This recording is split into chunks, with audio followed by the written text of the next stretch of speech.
দর্শক, আমাদের এই মুহূর্তে অবস্থান ঢাকার বংশালের যে নাজিরা বাজারের ঠিক সামনে আমরা রয়েছি। দেখছেন যে এখানে বৃষ্টির পানিতে নাজিরা বাজারের যে রাস্তাটি রয়েছে সেই রাস্তাতে পানি প্লাবিত হয়েছেন। আমরা একটু সাধারণ মানুষের সাথে কথা বলার চেষ্টা করব যে আসলে তারা কি ধরনের সমস্যা ফেস করছেন। এই যে বৃষ্টির কারণে একটু বলবেন যে কি সমস্যা হচ্ছে? সমস্যা বৃষ্টি হলে এখানে পানি, দোকান বন্ধ থাকে, মানুষের চলাফেরা অসুবিধা, গাড়ি যাতায়াত বিঘ্ন ঘটে।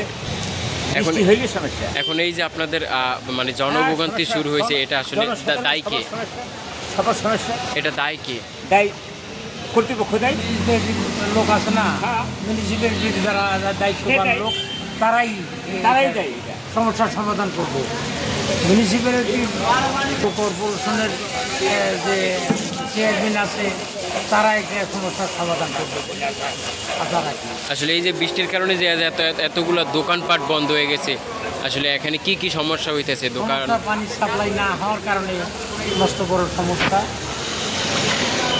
দর্শক, আমরা একটু সাধারণ মানুষের সাথে কথা বলার চেষ্টা করছিলাম এবং তারা কিন্তু বলছে, আমরা এখানে যারা আসলে রিক্সা চালক রয়েছে তাদের সাথে একটু কথা বলার চেষ্টা করব। মামা, এই যে কখন থেকে এখানে পানি একটু বলবেন? এই যে পানির জন্য যে আপনারা যে রিক্সা চালান, এর জন্য মানে কি সমস্যা হয় একটু বলবেন? সমস্যা মানে কি, তোমার ধরো দাম যত বেশি, মানুষ চলাচল করতে পারে না, খুবই সমস্যা। আমার এই যে এখানে এই যে এত পানি হয় কি কারণে হয় একটু বলবেন? ড্রেনে, সুয়ার লাইনে পলিথিন জমা থাকে, তাই এই কারণে হয়। কিন্তু এলাকার যে কমিশনার আসলে এরা দুর্নীতি করে দূরে করে দিয়ে গেছে। এখন যদি নতুন সরকার ভালো সরকার আহে, কাজ করা পারে ভালো, জনগণের সুবিধা থাকবো, ভালো থাকবো।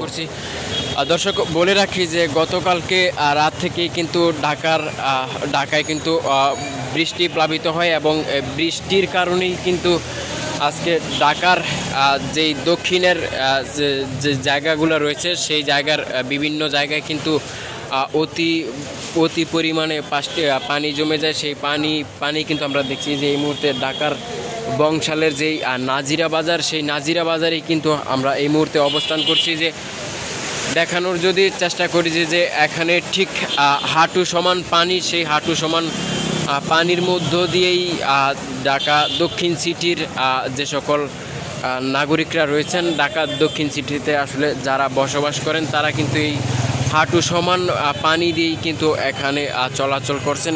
এর মধ্য দিয়ে কিন্তু ঢাকা দক্ষিণ সিটির যে সকল নাগরিকরা রয়েছে তাদের কিন্তু বেশ ভোগান্তিতে পড়তে হয়েছে। আমরা কিছুক্ষণ আগে এখানে যারা আসলে বসবাস করেন এবং যারা স্থানীয় রয়েছেন তাদের সাথে কথা বলার চেষ্টা করেছি এবং তাদের কাছ থেকে জানার চেষ্টা করেছি যে প্রত্যেক যে সময় আসলে ঢাকাতে বৃষ্টি হয় তাদের ভাষ্যমতে কিন্তু প্রত্যেক সময় বৃষ্টির পরপর কিন্তু এখানে পানিতে ভরে যায় এবং পানিতে ভরে যাওয়ার পরপরই কিন্তু আসলে এখানে যে সকল জনসাধারণ রয়েছে সে সকল জনসাধারণের চলার জন্য হুমকি স্বরূপ হয়ে পড়ে এবং দেখানোর চেষ্টা করছি যে আসলে ঢাকা বংশালের আসলে যে সকল নগরবাসীরা রয়েছে সে সকল নগরবাসীরা কিন্তু ইতিমধ্যে পানির